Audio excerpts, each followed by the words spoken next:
Բարև ձեզ։ Տաղավար մի քանի թեմաներ կա, որոնց հետ կապված կլսենք նաև ձեր գնահատականը։ Եվ այսպես ռումբերը պայթում են պատերազմում մեծ Իրան-Իսրայել Միացյալ Նահանգներ։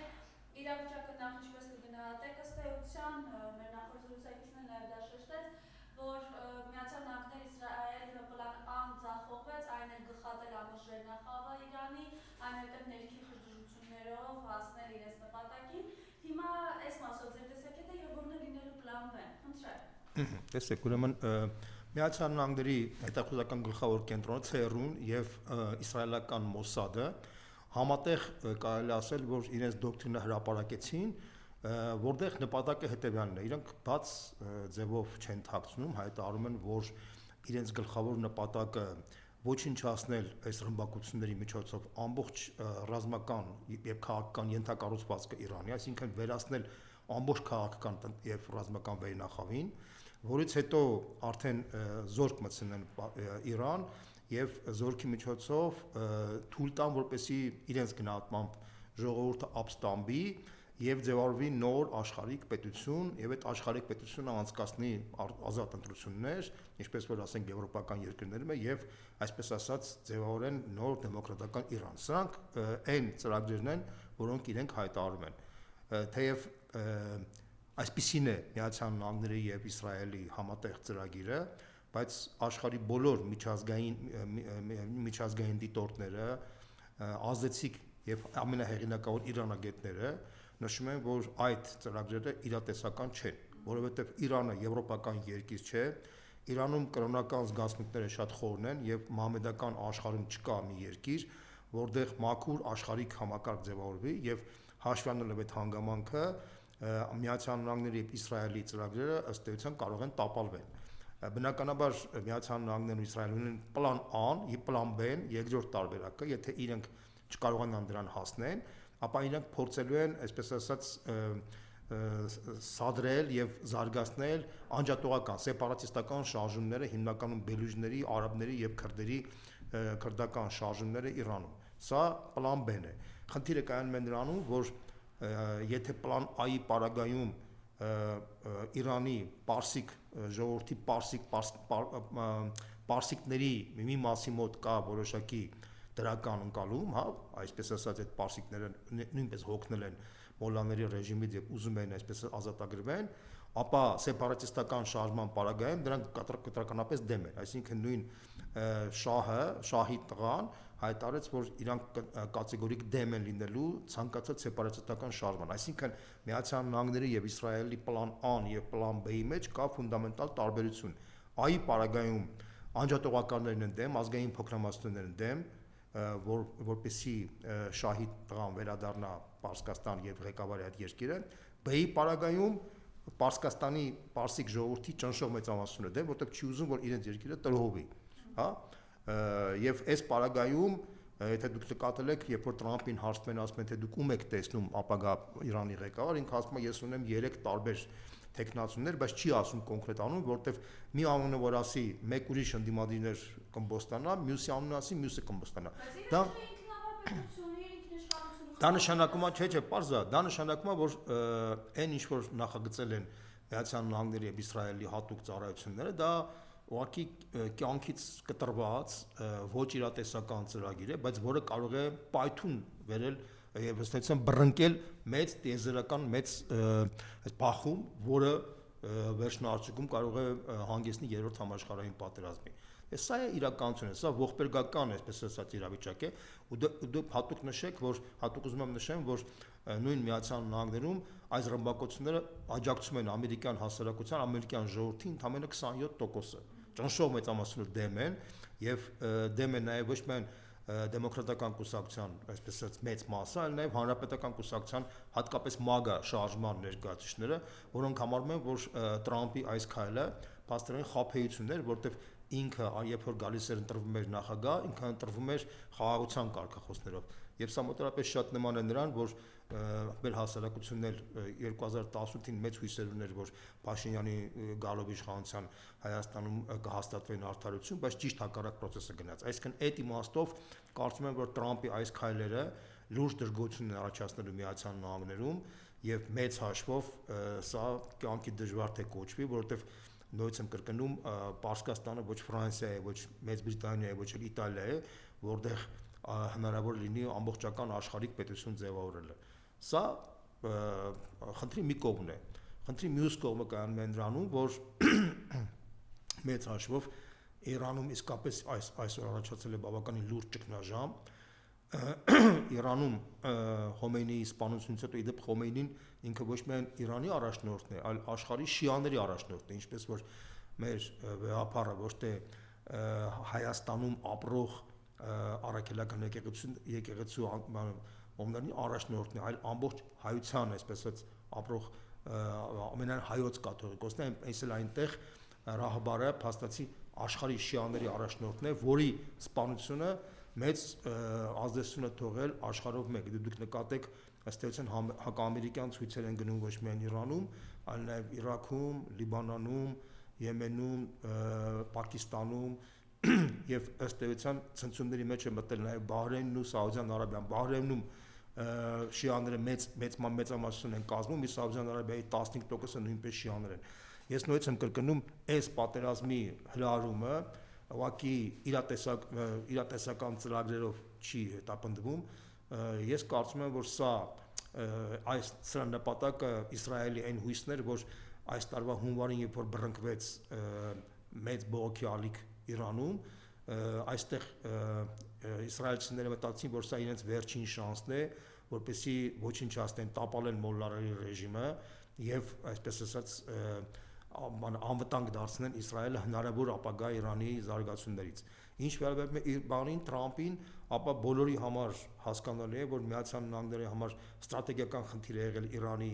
այսպես ասած, խնդիրը լուծել, որովհետև սա արդեն գլոբալ, այսպես ասած, խնդիր է, բանի Չինաստանի հետ հակամարտության պարագայում, դուք գիտեք, որ Իրանի 90% նավթի արտահանվում է դեպի Չինաստան, նույնը կարելի ասել, որ մեծ նավթի մի զգալի մասը Վենեսուելա նույնպես արտահանում էր Չինաստան։ Հիմա Թրամփի գեր նպատակը, որպեսզի կանգնեցնի Չինաստանի զարգացումն ու հզորացումը, ինքը փորձում է, այսպես ասած, Վենեսուելայի եւ Իրանի նավթի, այսպես ասած, էքսպորտը իր ձեռքը վերցնի, որպեսզի դրանով կարողանա լծակներ ունենա Չինաստանի վրա ազդելու համար, սա է։ Խոմեյնիի սպանությունն ու նոր առաջնորդը ինչ սպասել։ Տեսեք, Խոմեյնիի սպանությունից հետո Իրանի սահմանադրությամբ ձևավորվել է ժամանակավոր խորհուրդ, կառավարման խորհուրդ, ըստ սահմանադրության, որի մեջ մտել են այսօրվա Իրանի նախագահ Փեզեշքյանը, իրենց սահմանադրական գլխավոր դատարանի ղեկավարը եւ այսպես ասած էքսպերտային խորհրդի երկրորդ փոխնախագահ Ալի Ռեզա Արիֆին, որը այսպես շատերը համարում են, որ ինքը կարող է դառնալ ապագա առաջնորդը։ Սա ըստ սահմանադրության 3 հոգի է փաստացի կառավարում այսօր Իրանը, բայց բոլոր կանխատեսումներով ամենայն հավանականությամբ հենց Արիֆին էլ կարող է ընտրվել։ Տեսեք, Իրանում դուք գիտեք, որ թեոկրատական ռեժիմ է, երկրի ժողովուրդը ընտրում է նախագահին, բայց նախագահան գլխավոր ղեկավարությունից երկրի առաջնորդը չէ, ինքը ավելի շուտ գործադիր իշխանության ղեկավարի ֆունկցիա է կատարում, ինչպես որ կիսանախագահական համակարգում Հայաստանում դա կատարում էր վարչապետը, կամ այսօրվա Ռուսաստանում օրինակ կատարում է էլի վարչապետը Միշուստինը, բայց երկրի ղեկավարը Պուտինն է, չէ։ Այնտեղ էլ փաստացի հոգևոր առաջնորդն է գլխավոր ղեկավար համարվում, իսկ նախագահան համարվում է գործադիր իշխանության ղեկավարը։ Հոգևոր առաջնորդը նույնպես ընտրվում է, բայց ընտրվում է ոչ թե ուղիղ ժողովրդի կողմից, այլ 88 հոգյանոց էքսպերտային խորհրդի կողմից, այսինքն էքսպերտային խորհուրդը դա այսպես ասած աստվածաբաններ են, 88 հոգուց բաղկացած հեղինակավոր այդ երկրի, որոնք էլ ընտրում են հոգևոր առաջնորդին։ 88 հոգյանոց աստվածաբաններն էլ իր հերթին ընտրվում են ժողովրդի կողմից։ Սա այսպիսի համակարգ է Իրանում գործում։ Ալի Ռեզա Արիֆին համարվում է այս աստվածաբանների մեջ ամենահեղինակավորը մի շարք պատճառներով։ Նախ եւ առաջ ինքը երկար ժամանակ ղեկավարել է Ալի Մուստաֆա ուսումնական համակարգը, որտեղից դուրս են գալիս այսպես ասած երիտասարդ հոգևորականներ, այսինքն երիտասարդ մոլլաները, հա, այսպես ձևակերպենք։ Իդեպ ասեմ, որ Ալի Մուստաֆան դա Իրանի պահապանական իսլամական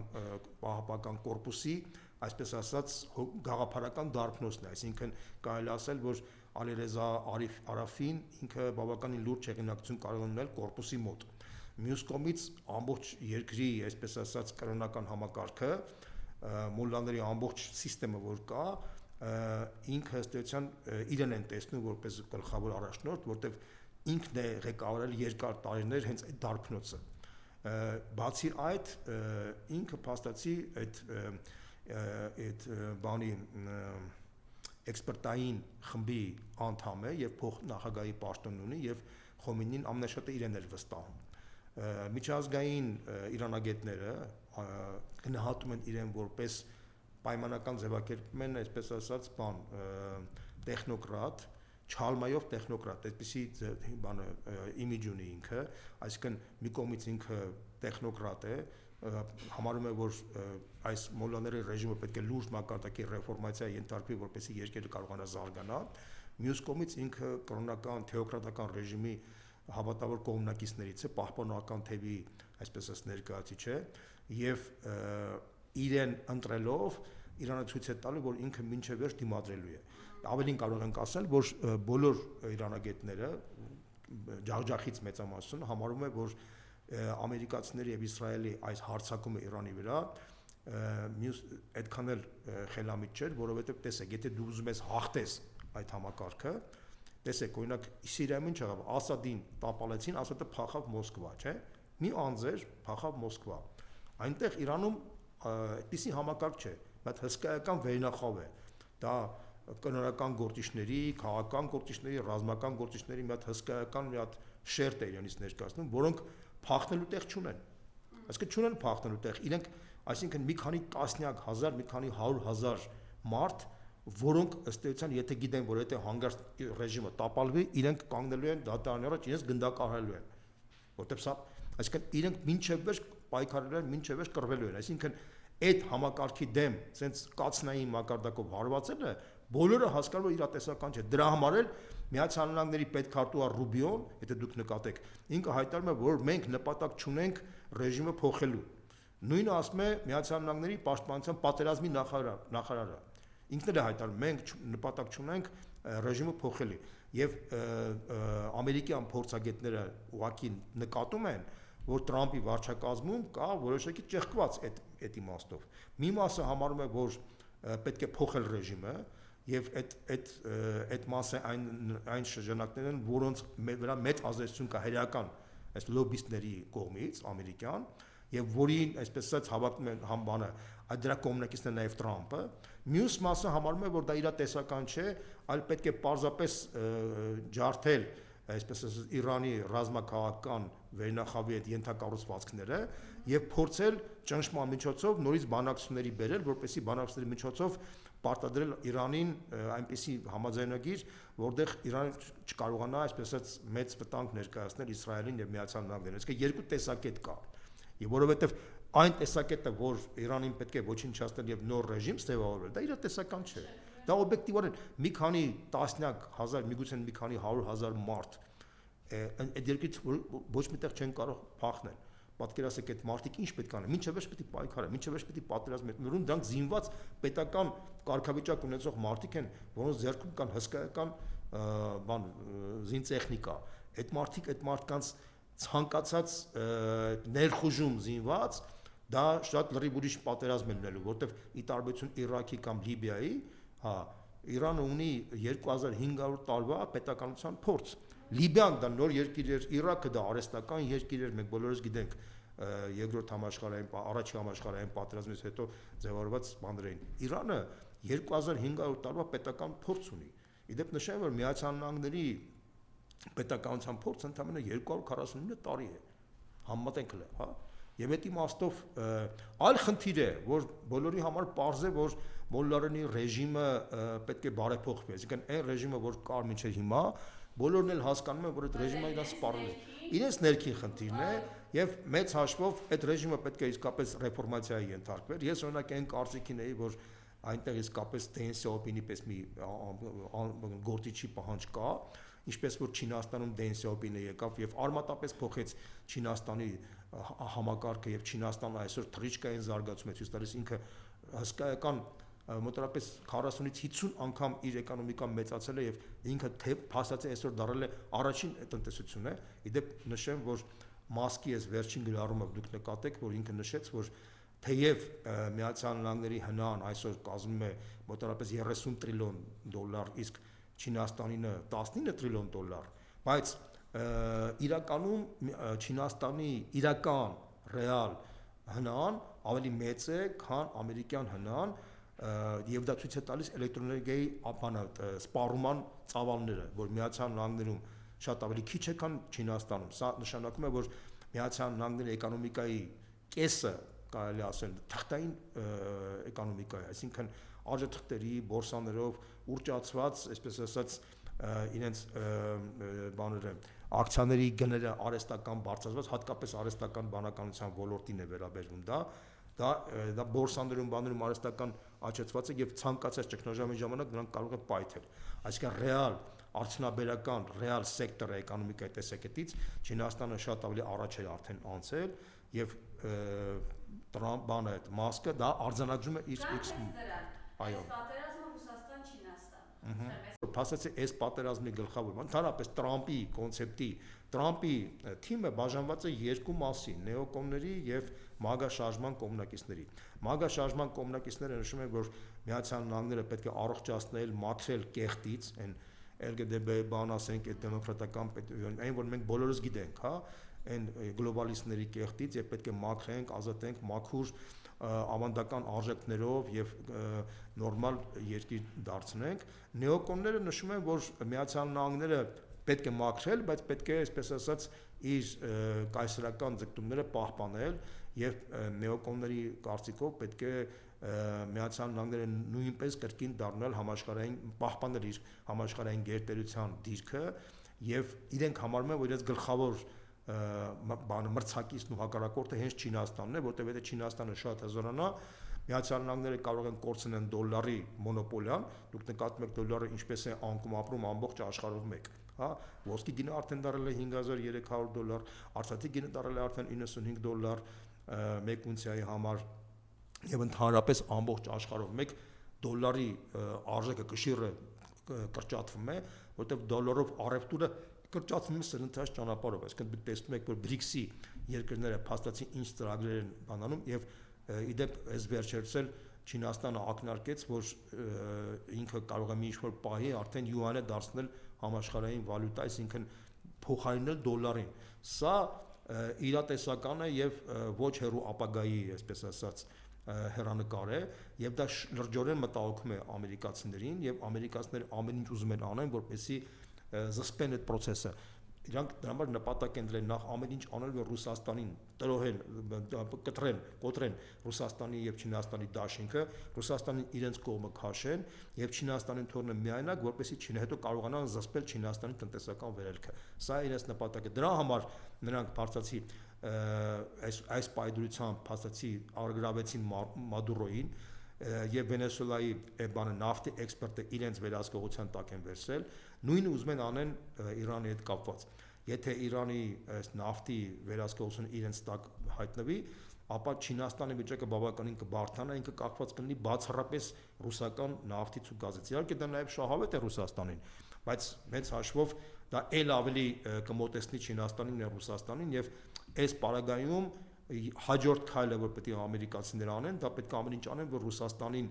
այնպիսի պայմաններ տան, որ Ռուսաստանը հրաժարվի սեր դաշինքից Չինաստանի։ Սա է խնդիրը։ Շատ լավ, մեր արձագանքը, պարոն Պոզոյան։ Դե գիտեք, ես նույնպես եմ կրկնում, ցավոք սրտի կարամ ասեմ, մենք մեր ժողովուրդը ողբերգական վիճակի մեջ է, որտեղ ունի խիստ գավառական իշխանություն, գավառական իշխող վերնախավ,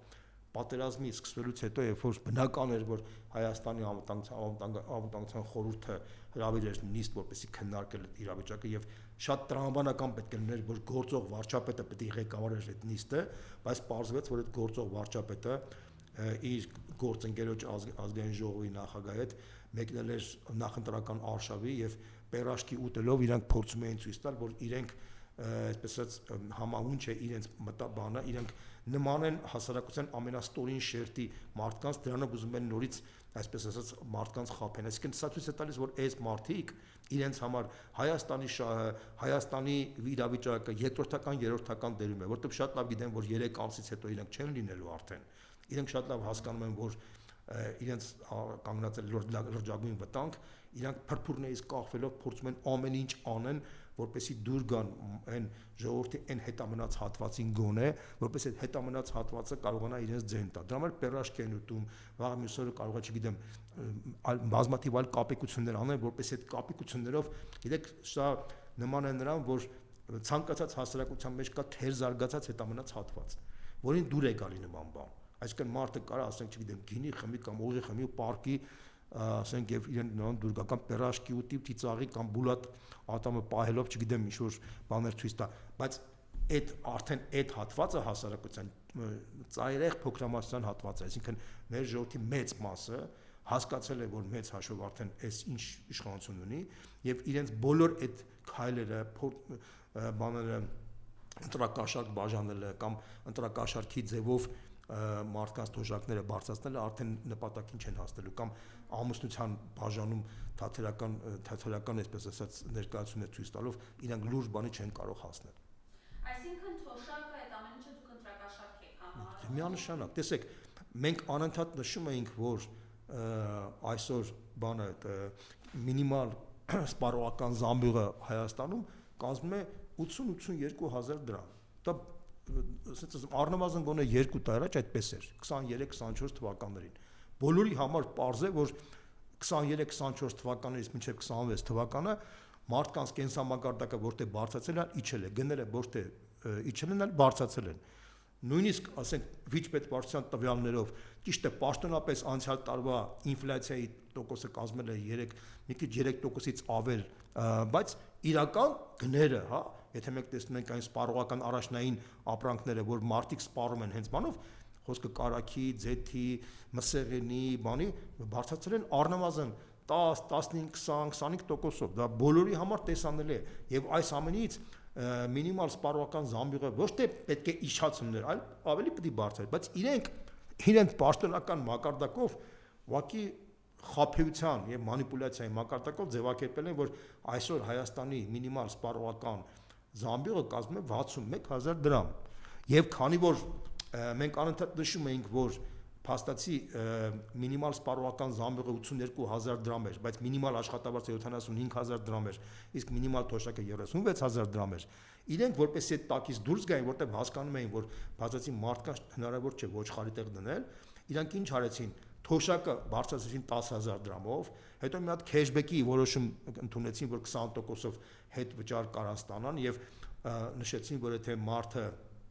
այսպես ասած քարտով առատուրանի, ապա իր թոշակը կհասնի մինչև 55000 դրամի, հետո հայտարարեցին, որ քանի որ 61000 դրամն էր մինիմալ սպառողական զամբյուղն էր, արհեստական այդ 55000-ը 61-ին մոտեցնելով ասացին, որ տեսեք, մենք համարյա մոտեցել ենք մինիմալ թոշակի գինը, այդ սպառողական զանգ, այսինքն սա բառից բուն իմաստով մանիպուլյացիա է մարդկանց համար, խաբեությունն է, որպեսզի թոշակառուներին մեծահասակներին այսպես ասած դուր գան, որպեսզի 3 ամիս հետո թոշակառուները կրկին հերթական անգամ գնան խաբվեն, գնան այդ մարդուն ընտրեն, բայց այս մարդը մտածում է, որ մարդկանց կարելի է անընդհատ ոչխարի տեղ դնել։ Գիտեք, ես մի բան ասեմ ձեզ, ընդհանուր առմամբ ժողովրդի մի մասին հավերժանին կարելի է ոչխարի տեղ դնել։ Ժողովրդի ամբողջ ժողովրդին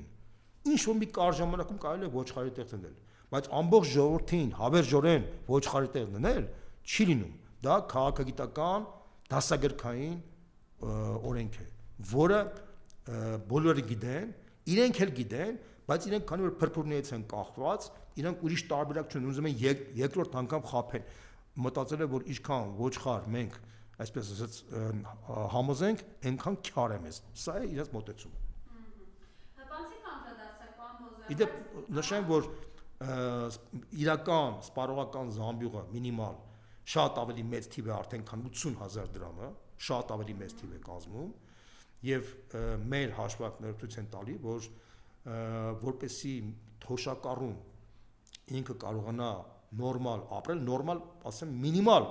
այսպես ասած բաներ ունենա, հա, չհաշված դեղորայքը։ Իրեն ամսական մինիմալ 100,000 դրամ է պետք, որ ինքը կարողանա ուղղակի գոյատևի։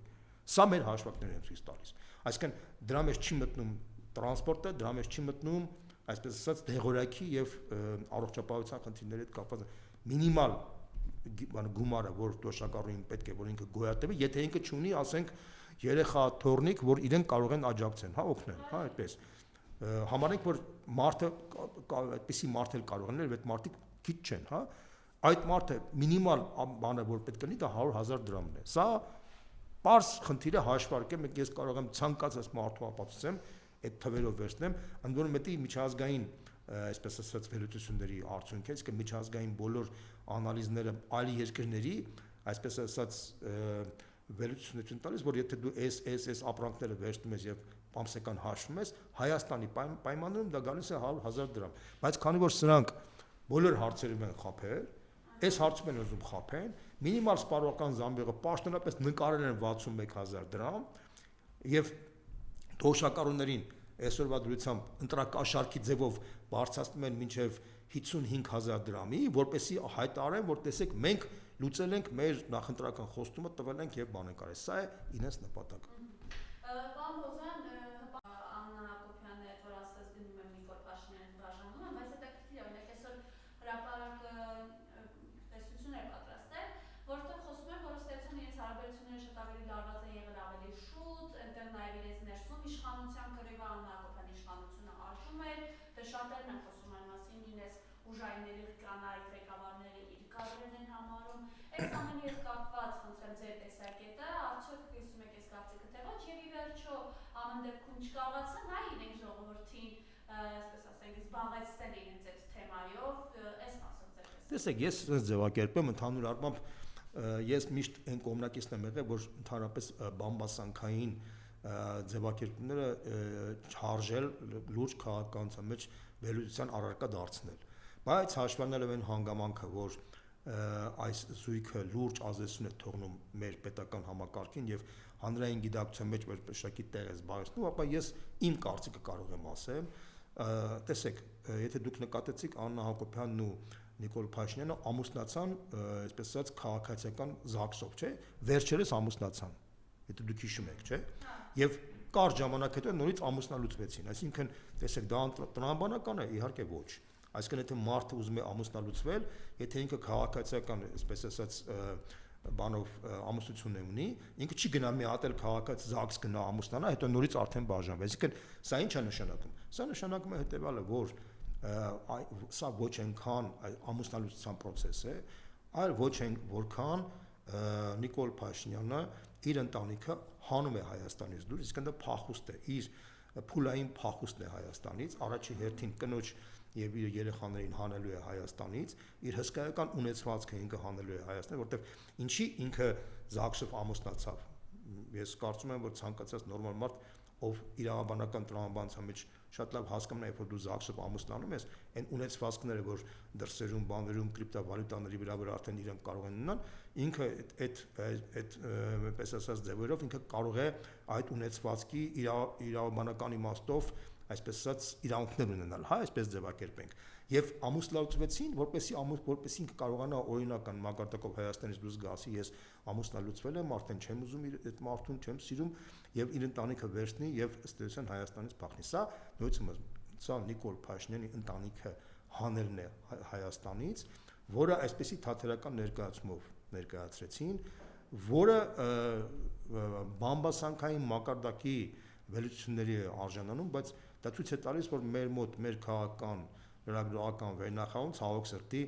այդ բամբասանքը ավելի գերակա, ավելի հետաքրքիր է, որովհետև նման է սերիալին եւ ոչ մեկ լուրջ չի վերլուծում, թե եթե մարդը ամուսնանում է, ինչի մինչեւ այդ ընդամենը օրեր առաջ կամ շաբաթներ առաջ իրանք ամուսնացան ԶԱԳՍ-ով, հետո նոր արդեն ամուսնալուծվեցին։ Պատկերացնում եք, չէ՞, եթե մարդը 30 տարի ինքը քաղաքացիական բանով է ապրում, ինքը ոչ ԶԱԳՍ-ով, ոչ եկեղեցով ամուսնացած չէ, 30 տարի անց, եթե իրանք այդքան հակասություններ ունեն, ինչի գնացին ամուսնացան ԶԱԳՍ-ով, կարա՞ք ինձ ասեք։ Որպեսզի այդ երբ որ ԶԱԳՍ-ով դու ամուսնանում ես, դու լեգիտիմ այսպես ասած իրավունքներ ես ստանում ընդհանուր ունեցվածքի վերաբերյալ։ Հետո որ ամուսնալուծվում ես արդեն, դրանից հետո արդեն փայաբաժինը վերցնում ես եւ տանում ես։ Դա շատ տրամաբանական, ուղղակի, քանի որ մեր մոտ վերլուծության կուլտուրա չկա, այդ կուլտուրայի բացակայության պայմաններում միանգամից առաջ է գալիս առաջինը բամբասանքային վարկածները, իսկ բամբասանքային վարկածները պոպուլյար են ցածր հասարակական գիտակցություն ունեցող ժողովուրդների մոտ։ Ցավոք սրտի մենք նույնիսկ ես միշտ ասել եմ, որ մեր երկրում 30 տարվա ընթացքում մենք լուրջ քաղաքական վերնախավ չենք կարողացել ձևավորել։ Քանի որ չենք կարողացել, մեր մոտ չկա նաև վերլուծական մտքի լուրջ վերնախավ, լրագրողական լուրջ վերնախավ, որոնք կարողանային, այսպես ասած, միջազգային ստանդարտներին համապատասխան կարողանային այդ ամեն ինչը ներկայացնեն եւ մատուցեին հասարակությանը, սա է հարցը։ Ճիշտ ասած, պարոն Բոզյան, հիմա մենք եթերում ենք եւ Ալեն Սիմոնյանն ճեպազորույցի ժամանակ ինքնուրույն այս հայտարարությունները նախ ամենքե փորձում էր համոզել, որ ինքը չի ասել, որ եկեղեցում կան մանկաբերդ հոգեվորականներ, այն որ իր հայտնի խոսքը ինչպես էր փորձի տված հարցազրույցում ասել, հիմա ստացվում եմ Սերժ Սարգսյանը մերժված է, որպես մերժված մնալու է պատմության մեջ, ասում է թող գնա Վալերիան կրմի, ով բայց Քոչարյանը ղեկավարման մասին թող չխոսի, նա թող նախ կարողանա երկրպագությունը ղեկավարել։ Այս անդրադարձակ պահվածքը ինչի դրսևորում է։ Դե տինավորություն չի, ինքը միշտ էլ այդպեսի պահվածք ունեցել է, այս վերջին 8 տարիների ընթացքում մենք ուրիշ պահվածք չենք տեսել, դեռ մեկնաբանելու իմաստ չկա։ Սա է ընդհանրապես։ Իսկ այն իրողությունը այս աղետի, այս իրավացող տարածաշրջանի, այս մեր զոհերի, մեր իրողության մեջ այդպես պարտանալ եւ կիսվել սեփական 46 ամսից նշանдрեքով այդ ինչ է բա։ Ես ասացի, որտեղ նույնպես եմ ասում, մեզ մարդիկ արդեն ամբողջովին սպառել են իրենց, բայց սպառել են հենց իրենք ի սկզբանե այդպես են եղել։ Իրենք երբևիցե լուրջ